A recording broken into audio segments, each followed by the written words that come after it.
Hello everyone. दोस्तों, patient का अक्सर ये सवाल होता है कि मुझे पीरियड से रिलेटेड समस्या है तो क्या मैं कभी कंसीव नहीं कर सकती हूँ।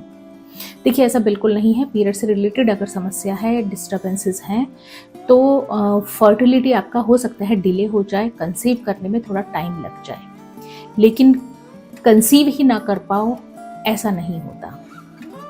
तो बस आज की वीडियो में मैं आपसे यही डिस्कस करने वाली हूँ कि आखिर पीरियड से रिलेटेड अगर आपको प्रॉब्लम बनी हुई है तो वो किस तरह से, किस रूप में आपकी फर्टिलिटी या कंसीव करने को डिले कर सकती है। पहली जिस कंडीशन के बारे में मैं आपसे डिस्कस करने वाली हूँ वो है शॉर्ट साइकिल, यानी कि आपकी मेंस्ट्रुअल साइकिल अगर 28 दिन से कम के टाइम में हो रही है, या दूसरे शब्दों में अगर मैं कहूँ तो अगर आपके महीने में 2 बार पीरियड हो रहे हैं तो ये आपकी फर्टिलिटी को कैसे डिस्टर्ब कर सकता है। देखिए, साइकिल अगर शॉर्ट है तो जाहिर सी बात है जो आपको ओव्यूलेशन का टाइम रहेगा वो भी छोटा रहेगा, और जो ल्यूटियल फेज है यानी कि आपके ओव्यूलेशन से नेक्स्ट ब्लीडिंग तक के पीरियड स्टार्ट होने के बीच का जो टाइम होता है वो भी आपको शॉर्ट मिलेगा। यानी कि जो आपका इम्प्लांटेशन का फेज होता है, जिसमें इम्प्लांट होना होता है, वो टाइम आपका शॉर्ट हो जाता है, छोटा हो जाता है। इससे अलग अगर आपका ल्यूटियल फेज छोटा होता है, शॉर्ट होता है, तो ऐसे में जो आपकी यूट्रस के अंदर की लाइनिंग होती है, जिसको एंडोमेट्रियम बोलते हैं, वो प्रॉपर डेवलप नहीं हो पाती है, यानी कि वो थिन रह जाती है। तो जब इम्प्लांट होता भी है तो वो पूरी तरह से इम्प्लांट नहीं हो पाता है, उसमें जो है उसको वो प्रॉपर एनवायरनमेंट नहीं मिल पाता है भ्रूण को, जिससे कि कंसीव करने में प्रॉब्लम आती है। इस तरह की कंडीशन अक्सर हार्मोनल इश्यूज के चलते होती है। तो ऐसे में अगर साइकिल शॉर्ट है या छोटी हो रही है, बहुत कम कम दिन के गैप में हो रही है, लापरवाही नहीं करनी है, तुरंत अपने गायनेक से कंसल्ट कर लें। दूसरी जो समस्या नॉर्मली पीरियड से रिलेटेड देखने को मिलती है वो होती है लॉन्ग मेंस्ट्रुअल साइकिल, यानी कि आपके 2 साइकिल, 2 पीरियड के बीच का गैप अगर 35 दिन से अधिक है, या ये यूं कहूँ कि आपके पीरियड जो है 2-2, 3-3 महीने बाद हो रहे हैं, इरेगुलरिटी बनी हुई है, या फिर काफ़ी बार 40-45 दिन के गैप में भी हो जाते हैं, आपको पता नहीं चलता कि आपकी पीरियड कब हो जाए, तो ऐसे में फर्टिलिटी कैसे डिस्टर्ब होती है।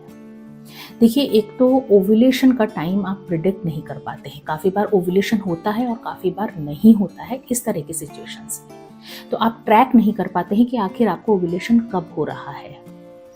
दूसरे शब्दों में अगर मैं कहूँ तो आपका जो फर्टाइल विंडो है वो अनप्रिडिक्टेबल रहता है, आप उसका अंदाजा नहीं लगा पाते हैं कि आपको कब ओव्यूलेशन हो रहा है या आपको इम्प्लांटेशन कब हो सकता है। इस तरह की समस्याएं आपको देखने को कहाँ मिलती हैं? देखिए, अधिकतर जो हार्मोन डिस्टर्ब हो जाते हैं बॉडी में, ऐसी सिचुएशन में कॉमनली देखने को मिलती है आपका PCOS है, थायराइड डिसफंक्शन, या फिर प्रोलैक्टिन से रिलेटेड समस्या है। तो ऐसे सिचुएशन में आमतौर पे इस तरह की लॉन्ग साइकिल देखने को मिलती है। ऐसे सिचुएशन में भी डिले ना करते हुए अपने डॉक्टर से ज़रूर मिलिए।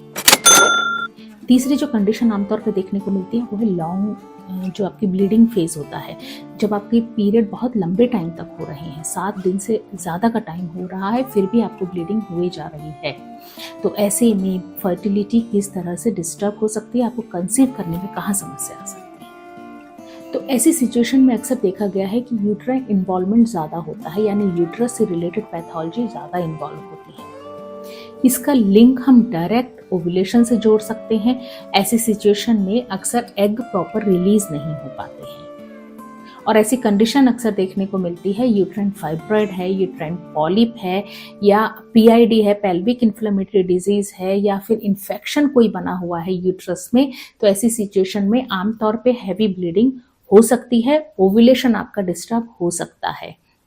ऐसी सिचुएशन में भी मेडिकल इंटरवेंशन की खास जरूरत पड़ जाती है। चौथी और बड़ी कॉमन समस्या है लाइट पीरियड की, यानी पीरियड बहुत हल्के होते हैं और 2 दिन से कम टाइम में खत्म हो जाते हैं, यानी 2 दिन ही हार्डली हो पाते हैं और स्टॉप हो जाते हैं। देखिए, एक बात याद रखिए कि लाइट पीरियड हमेशा कंसर्न का विषय नहीं होता, चिंता का विषय नहीं होता है। काफ़ी बार नेचुरल कुछ फीमेल्स में पीरियड हल्के ही होते हैं शुरू से, लेकिन फिर भी वो इजीली कंसीव कर लेती हैं। लेकिन अगर आपके पीरियड एक टाइम तक नॉर्मल बने आ रहे हैं और अचानक पीरियड हल्के होने लगते हैं, चिंता का विषय वहाँ पर है। तो ऐसे में फर्टिलिटी बहुत हद तक हो सकता है डिस्टर्ब हो जाए, थोड़ा टाइम ले ले कंसीव करने में, तो ये कहाँ कहाँ प्रॉब्लम कर सकते हैं। देखिए हल्के पीरियड भी आपके ल्यूटियल फेज को अफेक्ट करता है, यानी जो ओव्यूलेशन और पीरियड के बीच का गैप होता है, टाइम गैप होता है, उसको अफेक्ट कर देता है। एक तो जो हल्के पीरियड होते हैं वो सिग्निफाई करता है जो यूट्रस के अंदर की लाइनिंग होती है, जिसको एंडोमेट्रियल थिकनेस बोलते हैं, वो प्रॉपर डेवलप नहीं हो पाती, यानी एंडोमेट्रियम थिन रह जाता है। तो ऐसे में इम्प्लांटेशन यानी भ्रूण का यूट्रस में जाके चिपकना थोड़ा मुश्किल हो जाता है, यानी इम्प्लांटेशन डिफिकल्ट हो जाता है। अक्सर इस तरह की सिचुएशन देखने को मिलती है हार्मोनल इम्बैलेंसेस में, पीसीओएस में, स्ट्रेस में, या फिर पेरीमेनोपॉजल जो एज होती है, मेनोपॉज के पास की जो एज होती है, उस पीरियड में ये इस तरह की सिचुएशन अक्सर देखने को मिल जाती है कि अचानक से जो है साइकिल आपकी हल्की होने लगी है, पीरियड आपके हल्के होने लगे हैं। ऐसी सिचुएशन में भी आपको ट्रीटमेंट के इलाज की आवश्यकता पड़ सकती है अगर आप फर्टिलिटी प्लान कर रही हैं तो दोस्तों ये 4 कंडीशन ऐसी थी, सिचुएशन ऐसी थी जो जहाँ पीरियड प्रॉब्लम की बात जहाँ उठती है वहाँ पे इनमें से कोई भी एक समस्या हो सकता है फीमेल फेस कर रही है। अगर ऐसी कोई सिचुएशन बनी है तो हतोत्साहित नहीं होना, डिसअपॉइंट नहीं होना है कि मैं कंसीव नहीं कर पाऊंगी। आप बिल्कुल कंसीव कर लेंगी, बस ज़रूरत पड़ेगी तो मेडिकल इंटरवेंशन की आपको अपने डॉक्टर से कंसल्ट ज़रूर करना पड़ेगा। हो सकता है कोई ना कोई छोटी मोटी प्रॉब्लम अंदर बनी हुई हो, तो पहले उसका ठीक होना ज़रूरी है। और तीसरी और ज़रूरी बात मैं आपसे ये कहूँगी कि अगर जहाँ बात मेंस्ट्रुअल इरेगुलरिटी की आ रही है, हार्मोनल इम्बैलेंस की आ रही है, तो ऐसे में आपको आयुर्वेदा को नहीं भूलना है, क्योंकि आयुर्वेदा आपको बहुत हेल्दी वे में बड़ा स्मूथली उस समस्या से निकालने में मदद कर सकता है। और जहाँ बात फर्टिलिटी की आ रही है तो आपको कंसीव करने में भी हेल्प कर देगा।